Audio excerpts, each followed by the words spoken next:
It's been a long time now since I wanted to do a review of this camera here.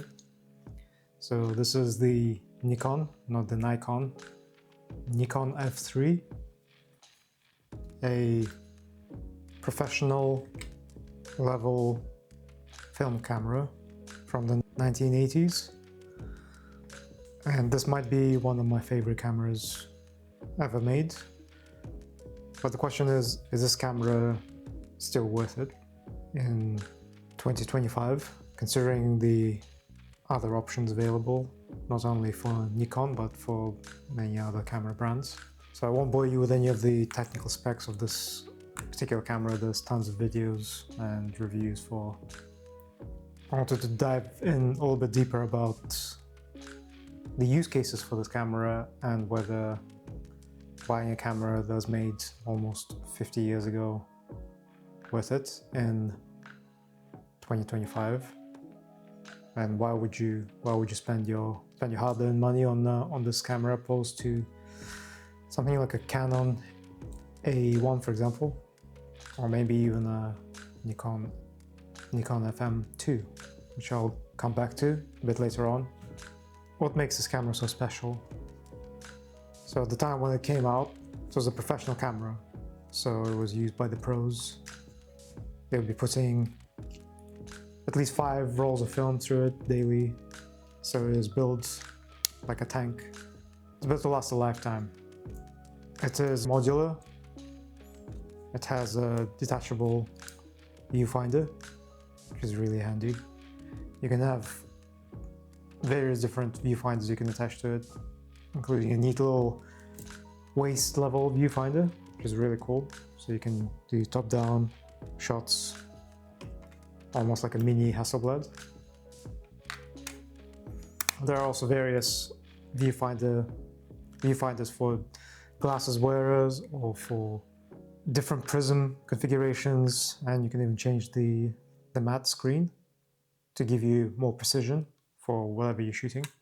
The camera uses the legendary Nikon F mount, which unfortunately they don't make lenses for anymore.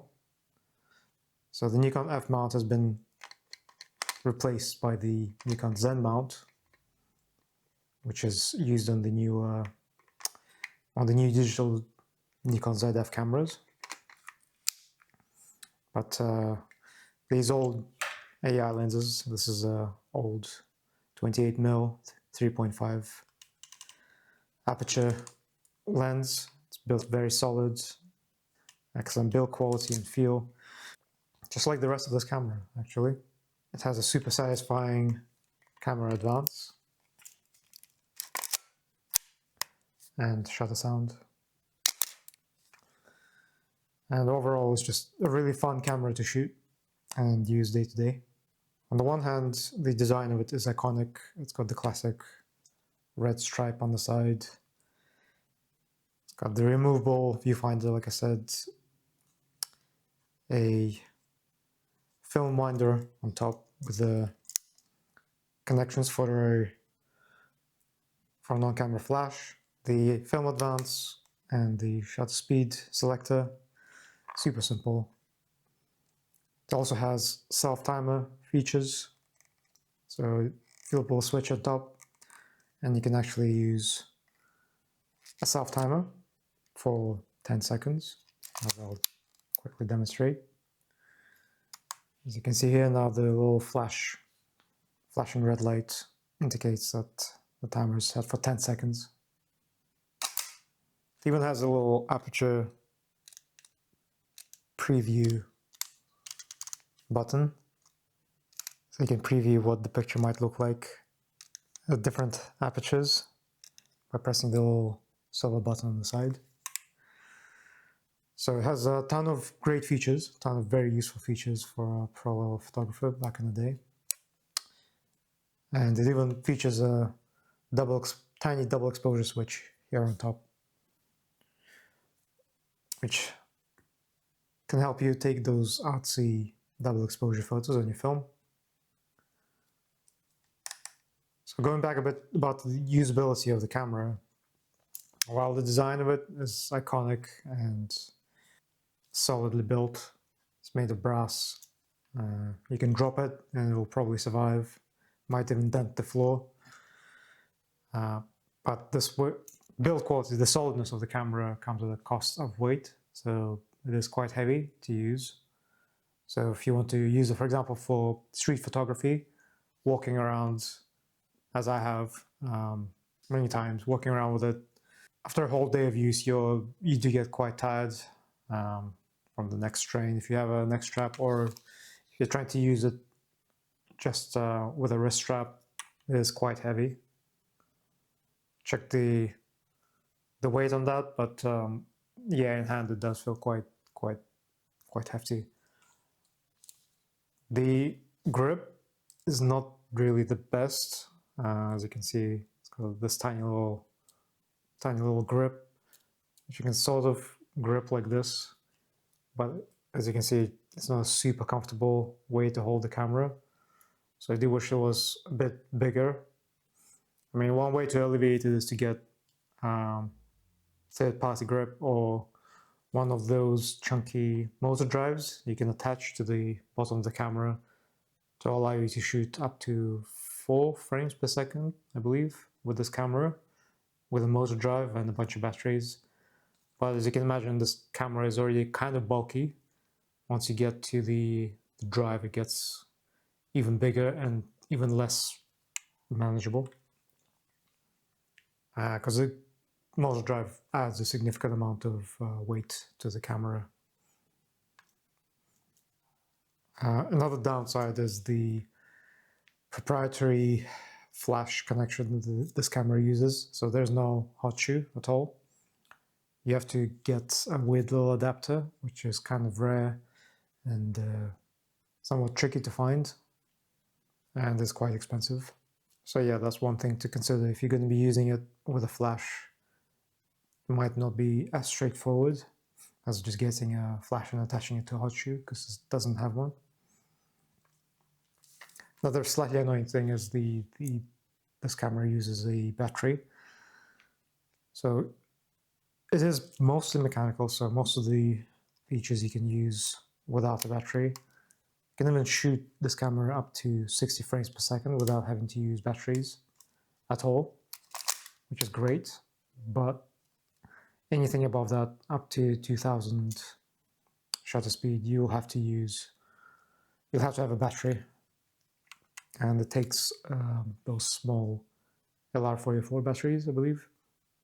So yeah, a lot of the functionality, like the self-timer, the light meter inside, and the higher shutter speeds will not work without the battery.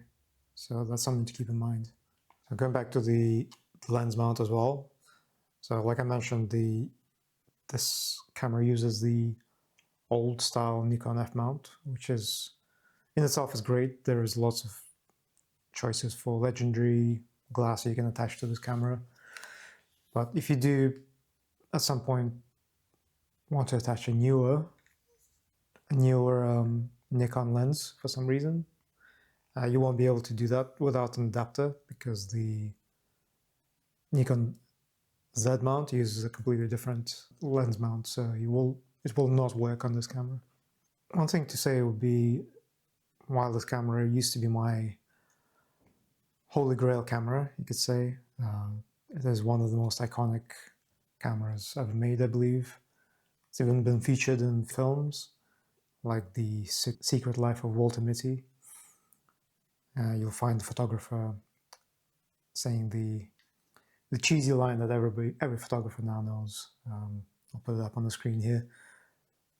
But there is a reason why it's so popular. I mean, it looks amazing, it looks great. It's a pleasure to use, in moderation, let's say. And yeah, it's really reliable, I'd say.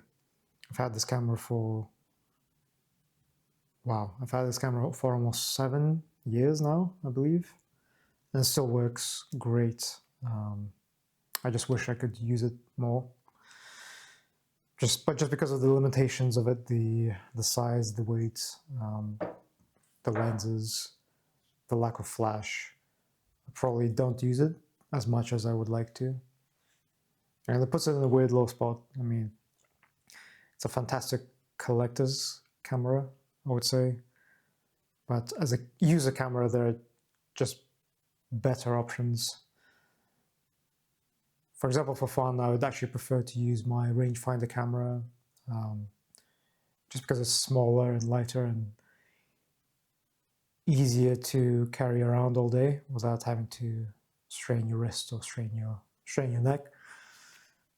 Even within the Nikon system, with the film cameras that they made, which they've made loads of different variations. The Nikon FM2, for example, has a hot shoe, is slightly smaller, a bit more compact, and it's fully mechanical. So the FM2 has no need for a battery like the F3 does, and you could do pretty much all of the functions. There's swappable viewfinders if that's what you really want. However, the FM2 will probably do 90% of the stuff that you want to do with a film camera, compared to the Nikon F3. So that begs the question, who is this camera for? And it's really tough to say because I have a really soft spot for this. There's like a nostalgic feeling that you get from using this camera. Well, I get from using this camera because I've taken probably some of my favorite photos with this particular unit, and find it difficult to let go of, even though I should probably, because I got too many cameras, and I'm trying to streamline and simplify things, especially because I shoot a combination of digital and film. So I have gear for digital, I've got gear for film. I'm trying to pare it down a little bit. So yeah, that is a question for you guys. What do you think? Should we collect cameras just for the sake of collecting cameras? I mean, if you really like a camera and like the look of it, the feel of it, is it okay to just have it on your shelf? Or should we be having more of a catch and release approach where we have the cameras for a while, use them as much as we can, and then once we stop, then we pass it on to somebody else and let other people create and get the most potential out of these cameras? So yeah, that's what I've been thinking about lately, and let me know down in the comments below and see. Be curious to know what you guys think.